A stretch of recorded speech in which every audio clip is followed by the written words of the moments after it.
श्री राम जी का भव्य मंदिर बनकर तैयार है अयोध्या में, लेकिन हम जाएंगे अयोध्या से 2450 किलोमीटर दूर रामेश्वरम ज्योतिर्लिंग, जिसे श्री राम ने स्थापित किया था।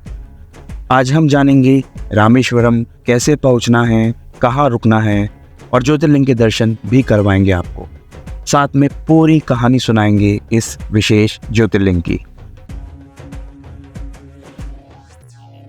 अमन स्वे में आप सबका स्वागत है और इस वक्त मैं खड़ा हूं 12 ज्योतिर्लिंग में से एक स्थान पर, 4 धामों में से एक स्थान पर। जी हां, सही पहचाना आपने, मैं हूं इस वक्त रामेश्वरम पर। तो चलिए शुरू करते हैं इस रामेश्वरम के सफर को।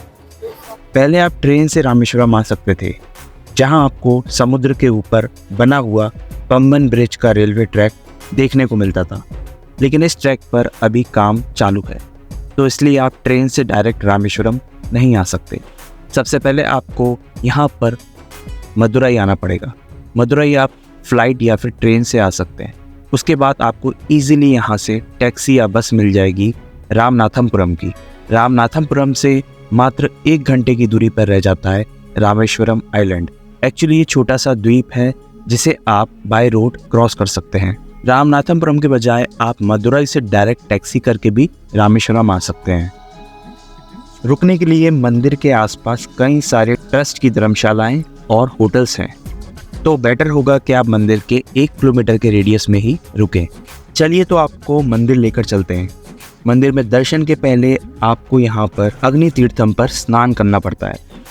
रामेश्वरम मंदिर के अंदर जाने के 4 गेट्स हैं। ईस्ट गेट के पास अग्नि तीर्थम है। तो देखिए, इस वक्त मैं आया हूँ यहाँ पर अग्नि तीर्थम में। सबसे पहले मुझे यहाँ पर स्नान करना पड़ेगा समुद्र में, उसके बाद मुझे यहाँ से अंदर जाना पड़ेगा और फिर वो 22 कुंड में मुझे स्नान कराएंगे। तो इसकी मान्यता कुछ ऐसी है, जब भगवान राम ने रावण का वध किया था तो वो रावण जो था वो ब्राह्मण था। इस पाप से मुक्त होने के लिए उन्होंने यहाँ पर स्नान किया था। और खास बात ये है, यहाँ की जो लहरें हैं वो एकदम शांत है। यहाँ पर तेज लहरें आपको देखने को नहीं मिलेगी। अक्सर समुद्र में हमें किनारे पर तेज लहरें देखने को मिलती है। तो चलिए अब हम भी यहाँ पर अग्नि तीर्थम में स्नान लेते हैं और फिर उसके बाद चलेंगे 22 कुंडों के स्नान के लिए।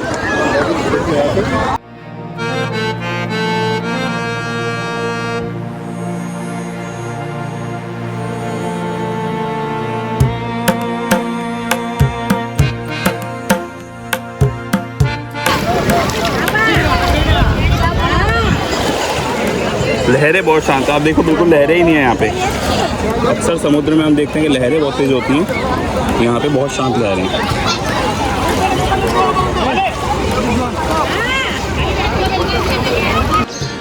हमने कर लिया स्नान और हम अपने साथ कपड़े लाए थे। आप अपने साथ कपड़े जरूर लाइएगा, क्योंकि अंदर 22 कुंड में स्नान करने के बाद आपको चेंजिंग रूम में जाना पड़ेगा और फिर नए फ्रेश कपड़े पहनने पड़ेंगे। उसके बाद दर्शन होगा। तो चलिए हम भी चलते हैं।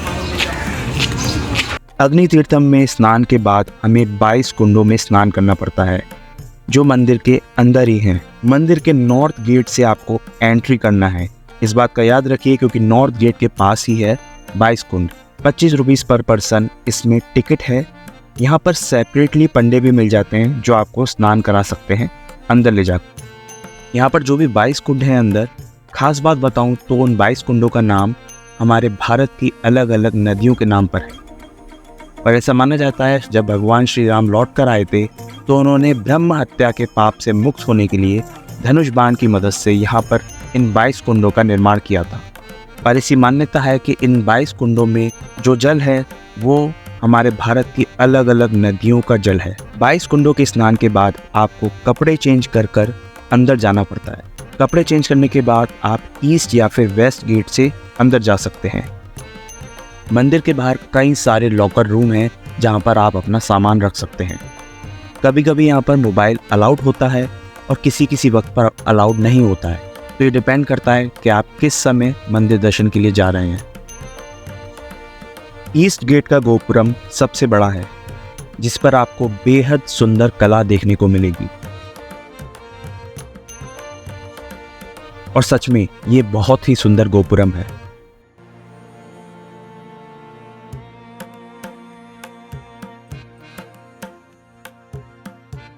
अंदर जाने के बाद आपको वर्ल्ड्स लार्जेस्ट कॉरिडोर भी देखने को मिलेगा। ये कॉरिडोर वर्ल्ड में इतना फेमस है क्योंकि ये 1000 फीट लंबा है, 650 फीट चौड़ा है और 125 फीट ऊंचा है।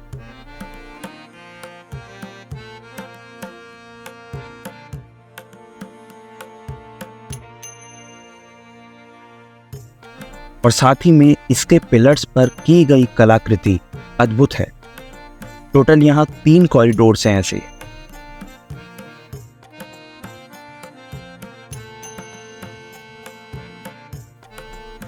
अंदर जाकर एक एक मूर्ति को मैं इतनी गौर से देख रहा था क्योंकि यहाँ इतना अच्छा लगता है अंदर। मेन मंदिर के दर्शन के लिए यहाँ अलग लाइन के अलग अलग टिकट हैं। 100 रुपये की लाइन भी है और 200 रुपये का टिकट लेकर भी अलग लाइन है जिसमें आप दर्शन कर सकते हैं। यहाँ रामेश्वरम ज्योतिर्लिंग की यह कहानी है कि हनुमान जी को कैलाश शिवलिंग लाने भेजा श्री राम और सीता माता ने। उनको आने में देर हो गई तो माता सीता और श्री राम ने रेत का शिवलिंग बनाकर वहाँ पूजा कर ली। जब हनुमान जी शिवलिंग लेकर आए कैलाश से तो उस शिवलिंग की स्थापना श्री राम ने उस रेत के शिवलिंग के पास ही कर दी। तो यहाँ आपको दोनों शिवलिंग अंदर देखने को मिलेंगे जिनके आपको सबसे पहले दर्शन करने आए। इसके अलावा मंदिर के अंदर ही पार्वती वर्धिनी मंदिर के साथ साथ और भी कई सुंदर मंदिर हैं।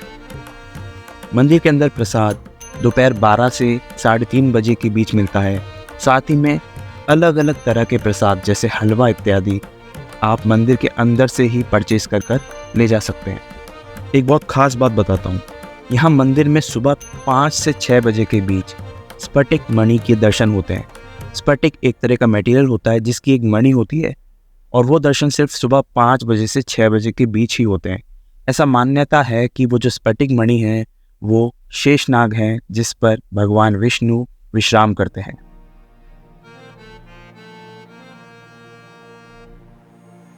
ये तो हो गई मंदिर दर्शन की बात। मंदिर से बाहर आने के बाद मेरा मन तो बहुत खुश हो गया because I was really happy to see south Indian restaurants. यहाँ का इडली सांभर डोसा मैंने ढेर सारा खाया। साथ ही में यहाँ पर लुंगी इतनी सस्ती और इतनी सुंदर कमाल की मिल रही थी, मैंने तो ढेर सारी ले ली।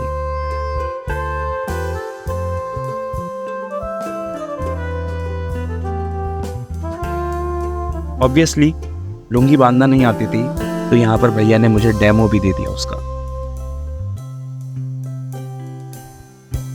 बिकॉज आई थिंक यहाँ का ट्रेडिशन इतना अच्छा है, इतना स्ट्रॉन्ग है। आप आएँ तो दर्शन करने लुंगी और यहाँ की जो ट्रेडिशनल ड्रेस है वही पहन के दर्शन करें। मैं इतने खास टाइम पर यहाँ पर आया था कि मुझे यहाँ का स्पेशल ट्रेडिशन का एक पार्ट बनने का मौका मिला। जिस वक्त मैं यहाँ पे आया था उस वक्त यहाँ पर एक फेस्टिवल चल रहा था।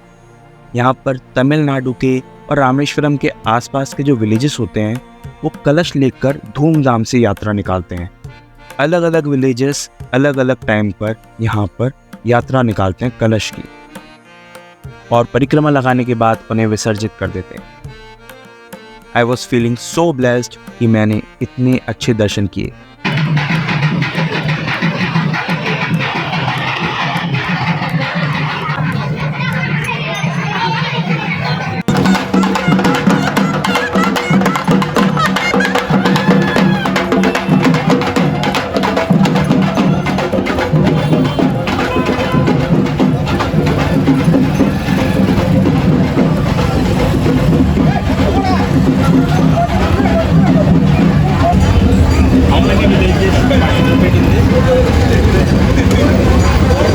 मैं रात में यहाँ पर घूम रहा था और आप देख सकते हैं यहाँ पे अलग अलग जो विलेजेस का है उनका जो है फेस्टिवल होता है यहाँ पर। ये सब क्या है, अलग अलग विलेजेस जो हैं अपना कलश लेके जाएंगे और ये समुद्र में विसर्जन कर देंगे एक राउंड लगाने के बाद। तो ये बहुत कमाल की चीज़ है और मैं लकी था कि मुझे ये फेस्टिवल देखने को मिला, इतना कमाल का फेस्टिवल। मैंने आपको पूरा दर्शन का तरीका बताया कि कैसे स्नान करके आपको दर्शन करने हैं। एंड आई थिंक कि आपको घर बैठे वही एहसास हुआ होगा, वही फीलिंग आई होगी जैसा कि आप सच में दर्शन कर रहे हैं। वीडियो पसंद आई हो तो वीडियो को लाइक करके शेयर जरूर कीजिए। नेक्स्ट वीडियो में हम जानेंगे रामेश्वरम में आप और कहाँ कहाँ जा सकते हैं। वो सारी इम्पोर्टेंट जगह जाएंगे जो रामायण से जुड़ी हुई है, चाहे वो वह मंदिर हो जहाँ पर विभीषण का राज्याभिषेक हुआ था रावण के बाद, या फिर वो स्पॉट हो जहाँ से हनुमान जी ने छलांग लगाई थी लंका की ओर, या वो स्थान हो जहाँ पर भगवान राम ने राम सेतु का निर्माण किया था हिंद महासागर और बंगाल की खाड़ी के बीच। ये सब जगहें बहुत खास हैं और ये आपको देखने को मिलेगी मेरे नेक्स्ट वीडियो में। Thank you for watching.